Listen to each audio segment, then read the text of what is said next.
La protection contre le terrorisme n'est-elle valable que pour les États-Unis? Selon les déclarations des Nations Unies, la guerre en Syrie a eu pour résultat que, depuis 2011, 12 millions de personnes sont en fuite. L'Allemagne a déjà accueilli plusieurs centaines de milliers de personnes venant du pays en guerre.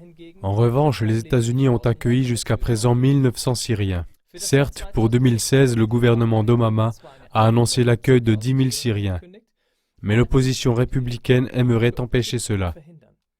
La justification serait d'après le député McCall, « Je ne peux pas soutenir une politique qui installe un pipeline djihadiste sur le territoire américain. » Le candidat à la présidence, Donald Trump, s'exprime sur ce sujet comme suit.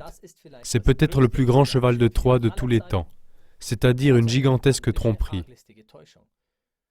Il serait donc irresponsable de faire entrer des milliers de jeunes hommes forts parce qu'il pourrait s'agir d'extrémistes ou de terroristes de l'EI. » Ces déclarations concernant le danger du terrorisme datent d'avant les attaques à Paris. Mais pour l'Europe, ce serait acceptable? En 2004 déjà, le politologue et stratège militaire Thomas Barnett a laissé deviner ses véritables projets. Au lieu de seulement 300 000 immigrants, l'Europe devrait en accueillir 1,5 million tous les ans jusqu'en 2050. En mêlant les races et les cultures, une population devrait être formée qui se laisserait intégrer sans résistance dans l'ordre global du monde.